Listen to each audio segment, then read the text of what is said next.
Assalamualaikum, apa kabar semua? Kembali lagi bersama saya Rizal Fauzi. Ini adalah Vivo V27e. Bagi kamu yang baru aja pakai HP ini, simak video ini sampai selesai. Karena di sini saya bakal bagi-bagi setting dan juga tips untuk Vivo V27e. Oke, tanpa berlama-lama lagi langsung aja ke tips dan juga settingnya. Tips yang pertama adalah menghapus bloatware atau menghapus aplikasi bawaan Vivo yang tidak kita pakai. Di sini contohnya ada Agoda. Kalau kamu gak pakai aplikasi ini, silahkan dihapus aja. Kemudian berita. Selanjutnya Google One, Google TV, Hello, LinkedIn, Podcast, Snack Video, Lazada, Tokopedia, Shopee, Spotify, TikTok itu juga bisa dihapus kalau seandainya kamu gak pakai aplikasi tersebut. Kemudian Truecaller dan juga View ini juga bisa dihapus ya kalau kamu gak pakai aplikasinya. Tips yang kedua adalah informasi darurat. Ini penting banget ya, siapa tahu terjadi hal-hal yang tidak diinginkan. Jadi orang lain bisa dapat info darurat yang ada di HP kamu. Seperti misalnya nomor HP yang segera bisa dihubungi dan lain-lain. Kita masuk aja ke setelan, kemudian keselamatan dan keadaan darurat. Silakan di sini kamu tambahkan aja informasi medis, riwayat penyakit, apa pantangan misalnya, kemudian kontak darurat yang bisa segera dihubungi. Kalau kamu udah nambahin informasi darurat ini, meskipun smartphone-nya terkunci, mereka bisa lihat informasi tersebut. Tips yang ketiga adalah akses notifikasi. Secara bawaan kalau kita swipe dari atas ke bawah, ini bakal masuk ke pencarian global. Yang ini tuh saya kurang suka karena banyak iklan dan kurang begitu bermanfaat untuk saya pribadi. Dan ini kan smartphone-nya gede, jadi lebih enteng aja kalau kita mau baca notifikasi langsung ceknya pakai swipe kayak gini daripada harus merogoh ke atas kayak gini. Untuk menggantinya silahkan kamu klik dan tahan bagian home screen, kemudian ke pengaturan layar beranda. Kemudian di bagian bawah di sini ada gesek ke bawah di layar beranda, kamu klik dan pindahkan ke pusat notifikasi. Oke, sekarang kita coba. Nah, seperti ini. Jadi untuk ngecek notifikasi pakai satu tangan juga gampang banget. Tinggal seperti ini aja, di swipe dari atas ke bawah. Tips yang ketiga adalah S Capture, yaitu kita menggunakan 3 jari dari atas untuk mengambil screenshot. Kalau mau dipanjangin tinggal klik aja, dia bakal otomatis nge-screenshot yang panjang. Nah, seperti ini. Kalau udah selesai klik simpan, jadi screenshotnya panjang kayak gini. Kemudian swipe dari bawah untuk masuk ke layar terbelah. Ya, seperti saya mau buka Google Play Store dan juga YouTube secara bersamaan seperti ini. Kita bisa atur-atur mana yang lebih gede layarnya. Enak banget nih. Oke, kalau mau keluar tinggal swipe aja ke bawah atau ke atas. Tips yang kelima, double tap to wake, double tap to sleep. Kita masuk ke pengaturan. Kemudian pilih pintasan dan aksesibilitas.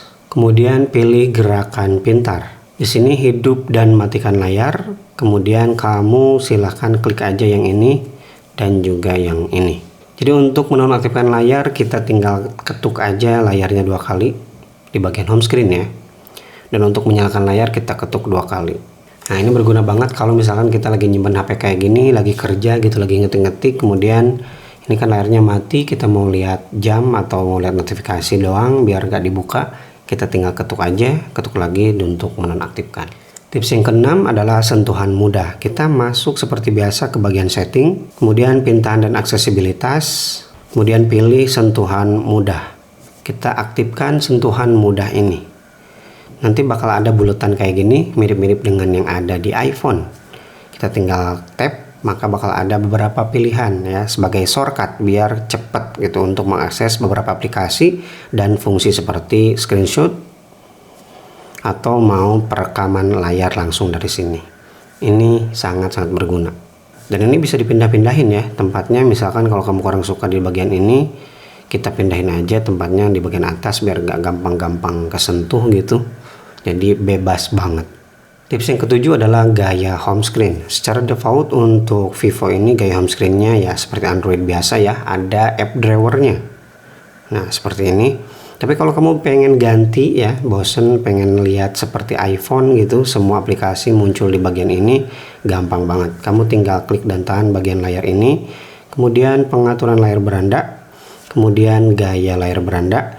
Di sini silakan pindahkan dari laci ke standar.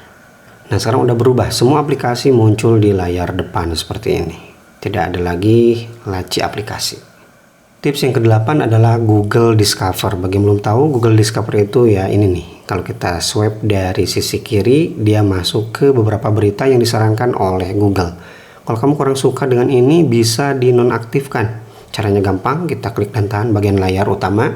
Kemudian ke pengaturan layar beranda. Kemudian silakan pilih Google Discover nonaktifkan. Maka sekarang tidak ada lagi Google Discover di bagian kiri.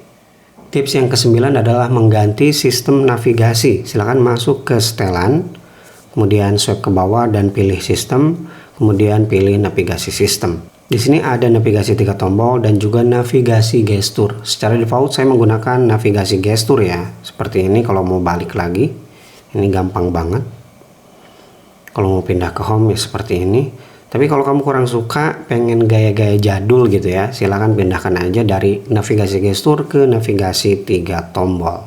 Maka bakal ada tombol seperti ini. Untuk navigasi tombolnya bisa di custom juga. Kamu misalkan pengguna tangan kanan, silahkan pindahkan backnya ke sebelah sini biar lebih gampang. Atau temanya mau yang biasa atau yang seperti ini.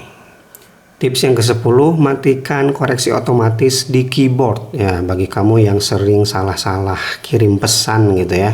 Ternyata itu gara-gara keyboardnya yang otomatis ganti kata sendiri. Oke, kita nonaktifkan. Caranya masuk aja ke pengaturan keyboard ya. Kamu buka dulu keyboardnya, kemudian klik yang titik 4 ini, kotak 4. Kemudian kamu geser, di sini ada lainnya. Di bagian lainnya silahkan kamu klik masukkan, kemudian nonaktifkan koreksi otomatis. Tips yang ke-11, mengatur warna UI biar bisa dipersonalisasikan ya dengan kesukaan warna kalian. Karena secara default warnanya tuh kayak gini ya. Ini bisa kita ganti biar selaras. Klik dan tahan di bagian home screen, kemudian klik warna UI, kemudian di sini silahkan kamu pilih ada warna hijau, ada warna ungu, ada warna coklat, dan warna-warna lainnya. Bisa disesuaikan dengan favorit kamu. Contohnya saya ganti ke warna hijau, jadi semua tampilannya di sini warna hijau dan agak kehijau-hijauan. Cakep. Atau kamu pengen pakai warna wallpaper seperti ini ya, wallpapernya dia ada hitam dan juga coklat, maka di sini bisa menggunakan warna wallpaper yang sedang kita pakai. Bahkan untuk warnanya juga bisa kita terapkan ke icon-icon aplikasi. Kita klik bagian ini, sekarang kita cek bagian aplikasi, sekarang jadi tambah estetik. Cakep nih. Tips yang ke-12, quick setting lock screen. Contohnya seperti ini, kita masuk dulu ke bagian lock screen dan quick settingnya masih bisa diakses. Kalau kamu kurang suka ya, atau pengen lebih privasi biar orang nggak sembarang matiin wifi-nya atau datanya, nonaktifkan aja quick setting yang bisa diakses di lock screen. Caranya gampang banget. Kita masuk ke bagian pengaturan, kemudian pilih layar kunci dan wallpaper, kemudian pengaturan layar kunci, kemudian nonaktifkan buka pusat kontrol dari layar kunci. Maka kalau layarnya masih terkunci kayak gini, tidak bisa diakses ya quick settingnya. Orang lain nggak bisa sembarangan mematikan wifi atau data kita. Pengaturan yang ke-13, menampilkan kecepatan internet atau jaringan. Seperti biasa kita masuk ke bagian setelan, kemudian pilih tampilan dan kecerahan, kemudian pilih bilah status, kemudian tampilkan kecepatan jaringan waktu nyata. Maka di bagian atas ini jadi ada speed internetnya. Ya, dengan menampilkan seperti ini kita bisa tahu ya kenapa baterai kita boros. Ternyata memang ada aplikasi yang diam-diam aktif dan menggunakan internet. Settingan yang ke-14, menampilkan persentase baterai. Ya, caranya hampir sama ya dengan yang tadi. Masuk bagian setelan, kemudian pilih tampilan dan kecerahan, kemudian pilih bilah status, kemudian aktifkan persentase baterai. Ini dia jadi tampil ya seperti ini, informasi berapa persen baterai yang tersisa. Tips yang ke-15 adalah refresh rate atau penyegaran layar. Ya, kita tahu Vivo ini udah 120 Hz yang bisa dilihat ini smooth banget ya pergerakannya. Tapi kamu tahu ini bisa bikin baterai boros. Kalau kamu emang lagi pengen ngirit baterai ya, kebetulan nggak bawa charger, kita pindahin aja refresh rate-nya ke yang lebih rendah biar lebih awet baterainya. Seperti biasa, masuk ke setelan, kemudian tampilan dan kecerahan, kemudian pilih laju penyegaran layar, kemudian pindahkan dari pengalihan pintar ke 60 Hz. Memang gerakannya jadi tidak sesemut yang tadi, tapi baterai insya Allah jadi lebih awet. Dan ini nggak masalah juga sih 60 Hz. Tips yang ke-16 adalah efek dinamis. Kamu masuk ke bagian pengaturan dan pilih efek dinamis. Ada berbagai macam pengaturan di sini. Salah satunya adalah animasi icon sidik jari.